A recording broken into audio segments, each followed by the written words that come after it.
Fast, fearless and legendary. This is the 2023 Suzuki Hayabusa. And today we're finding out why it's one of the most respected motorcycles ever built.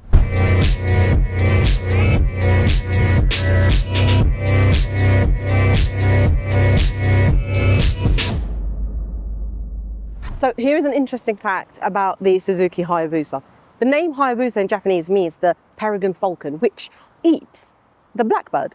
At the time this was released, back in 1999, there was the Honda Blackbird, which was a CBR 1100XX, and it was, at the time, the fastest production bike ever.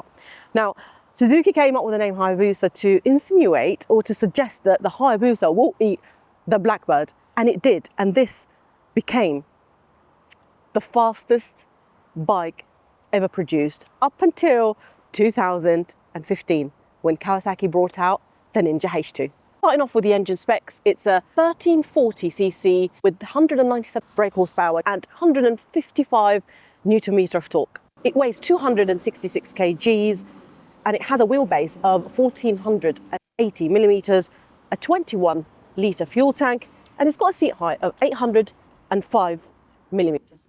With 266 kgs and 197 brake horsepower, you're getting a whopping 0.74 brake horsepower per kg, so insane power to weight ratio. So when it comes to the aesthetics of the Suzuki Hayabusa, I feel like in every gen, the iconic Hayabusa silhouette is retained every single time. So you've got these kind of smooth, round lines that are not too, I feel like there's not too much clutter in the bodywork, but very distinctive lines that as soon as you look at it, you think that is a Hayabusa. Smoother, slightly sharper and more kind of beefy, muscular lines. You've got advanced aerodynamic fairings on the front, on the sides and on the rear. This is the kind of like the most recognizable rear of a bike because it's wide, it's bubbly, it's Marmite. Some people love it, some people hate it. I personally love it. I think it's quite extreme and in your face. And when it comes to LED, you've got 4 LED all around, headlights, indicators, rear lights.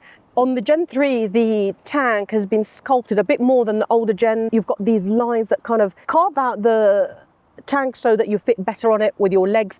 The mirrors have been redesigned to be more aerodynamic, which is a great thing on a bike like this. All in all, I think the Hayabusa combines elegance, aggression, aerodynamics, muscular and timeless design.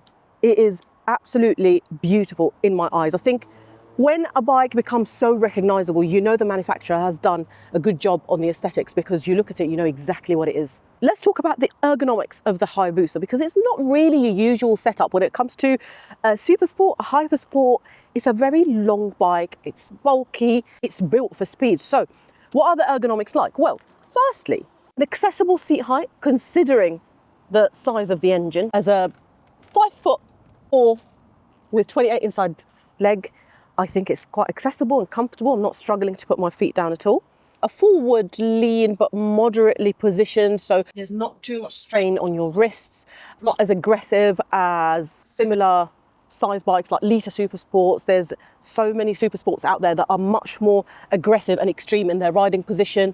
The handlebars, obviously they're clip-ons and mounted slightly higher and closer to you, to the rider, so you don't feel like you are leaning too far down or your wrists are too bent to the tank. So kind of a moderate position on the handlebars, considering that they are clip-ons. This reduces the weight and strain on your wrists. So the pegs are set fairly high and rearwards, but not as rearwards as, again, other super sports or hyper sports that I've ridden. So kind of like a moderate ergonomics from the handlebars to the pegs, not as aggressive as competitor bikes, but still aggressive enough for a hyper sport. What you instantly notice on the Hayabusa is the broad, long, wide and cushiony seat, super comfortable, and this is something that Hayabusa riders always talk about, is how comfortable the seat is and how accessible it is in terms of its height.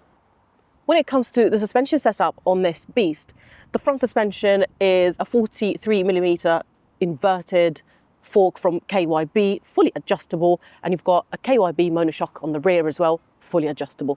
On the Gen 3 Hayabusa, you are getting an endless list of riding aids, electronics and advanced features to aid you when you're riding. So we've got Suzuki Intelligent Ride System, SIRS, power modes A, B and C, You've got 10 level traction control, anti-wheelie control, launch control, cruise control, which is extremely handy on a bike like this. Quick shifter and auto blipper, so up and down shifting, cornering ABS, combined braking system. This is a feature that's quite common on a big bike. So when you apply your front brake, it automatically feathers the rear brake as well. For a bit more balance on the bike, when you're especially harsh braking, it really helps counteract the harsh front braking by applying the rear brake. Slope dependent control system, hill hold control, engine brake control, active speed limiter, motion track brake system, IMU based, and ride-by-wire throttle, of course, low RPM assist, easy start system. So really advanced electronics that have your back in every situation on a big bike like this one. On a bike like this, you need premium brakes. The Gen 3 has Brembo style of calipers on the front and a single caliper from Nissan on the rear. One of the cool things about the Gen 3 is that you get premium Acropovic system and it sounds incredible. Let's fire her up.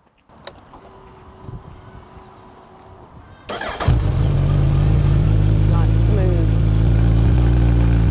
I'll run for a bit. Oh.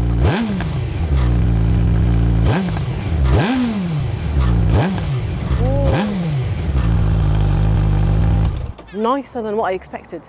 Enough talking about the Busa.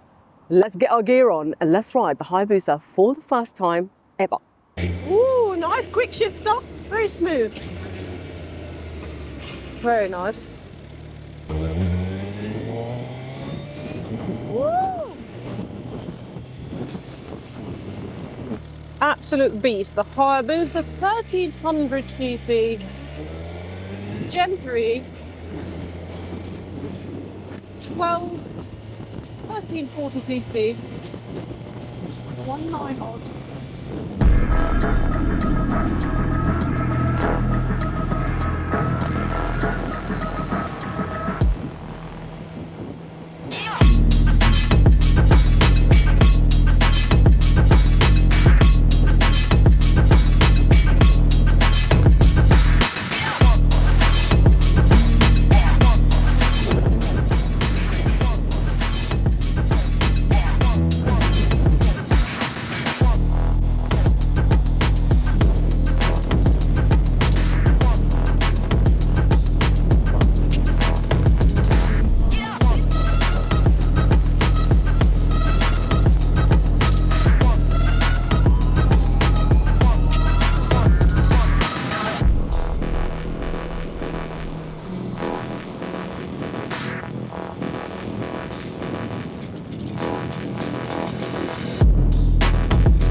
Right guys, so I've just come back from the ride on this Gen 3 Hayabusa, one of the top 3 mental bikes that I've ridden. The comfort element to it and the kind of like the touring features that make it comfortable and convenient to ride on the road are kind of the reason why it's scary, because the speeds that it does and the acceleration that it has is phenomenal. And you don't feel like you're going at the speeds that you're going. You don't feel like you're accelerating as fast as it is, because you look down and it's shocking how quick it gets to the desired speed. What are the pros and cons of a bike like this? Admittedly, this is a very Marmite bike. Some people absolutely love it and appreciate the engineering behind it. And some people just think it's just an oversized, overpowered bike that doesn't even look nice. It has a huge mid-range torque, rarely seen on bikes with similar capacity. It's surprisingly a very comfortable and rider-friendly bike.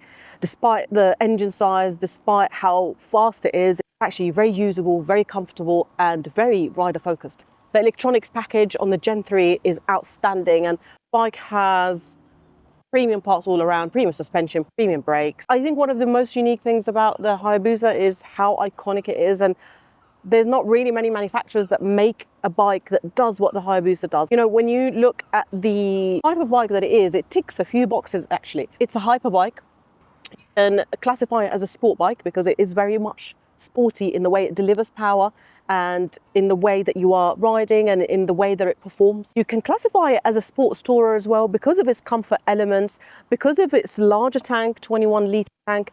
You really feel like it encourages you to go long distance riding. It sits in that high performance sports tourer type of bike. You can take it for a long touring trip around the country, you can take it touring around Europe, but you can also ride it on a track, on a fast, big track. You can even commute on it. It's not uncomfortable by any means. It's a very kind of rider-friendly bike that you can do multiple things with. So what are the cons of the Gen 3 Hayabusa? Well, the Hayabusa will always be a Hayabusa. It's still bulky, still heavy, and you can argue that it's not the easiest to ride at slow speeds and tight maneuvers, okay? You've got a long wheelbase, you've got a bulky silhouette, and you've got 266 kg.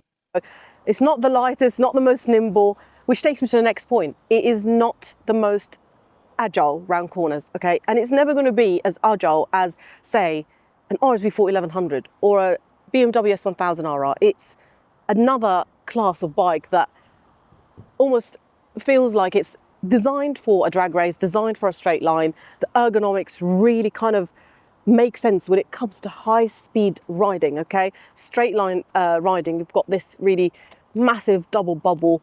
Everything around the bike is designed for high speed, straight line riding. And that's okay because this is what it was built to do. It wasn't built to be a corner machine round, I don't know, Cadwell Park, okay? So you've got to see it as it is. It's never pretended to be something that is competing with, say, a BMW S1000RR or something like a GSX-R 1000, okay? So Suzuki obviously make all kind of super sport bikes of different capacities. You've got the 125 Gixxer, you've got the 600 Gixxer, 750. If you can accept the Hayabusa as what it's trying to be, then, and what it's designed to do, then you'll appreciate the Hayabusa for what it is. I think another con could be the fact that, you know, this is not targeted at a beginner or a novice. It's not the most accessible. It's got an insane amount of torque, an insane amount of power, and, you know, that could be considered as a con, is that you can't just pass it to a Hayabusa. I mean, you can if you want to, but I guess it's not advisable. It's not the most accessible bike in that sense. So respect to anyone that rides a Hayabusa, and I think this bike, I understand why some people are obsessed with it, but I also understand why some people think it's just outrageous for road riding. But once you actually ride it and you take it on a fast straight line, you take it you know, on twisties, roundabouts and tighter turns and, you know, tighter, slower maneuvers, this really will surprise you because it almost does it better than you would assume it would, because of the wheelbase, because of the weight, because of how bulky it is, and because it weighs 266 kgs. I just think this has absolutely shocked me. It's really surprised me how agile it is and how, in a way, it's super easy to ride, okay? You've got to respect it. You've got to understand that you've got a crazy amount of engine torque, brake horsepower. It's designed in a way that makes it more rider friendly and just makes it more usable than it looks. I think the looks of the bike are quite deceiving. I think the spec of the bike can come across as intimidating, but once you actually ride it and experience it for yourself, I now totally understand and respect people who have the Hayabusa. And I guess this is the perfect bike for someone that wants something outrageous performance-wise, yet comfortable, yet appropriate for long distance riding. This ticks the three boxes perfectly. What do you guys think of this Gen 3 Hayabusa? Is it up your street? Is it a bike that you would consider? The fact that it's an extreme hyper bike, it's instantly appealing to me. But not only that, it has that comfort element that a lot of hyper bikes don't have, like the H2, for example.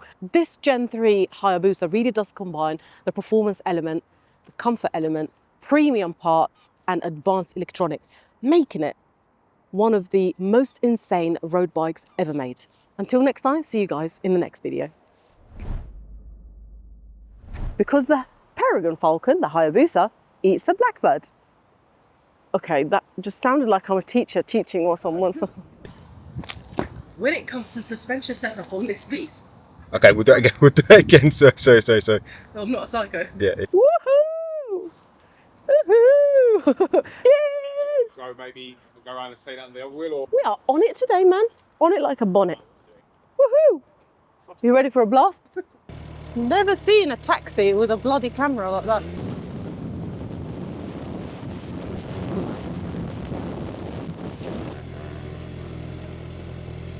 You almost hit me. Huh? Oh no, he's my friend. He's my friend. Just taking videos. Yeah, he's my friend.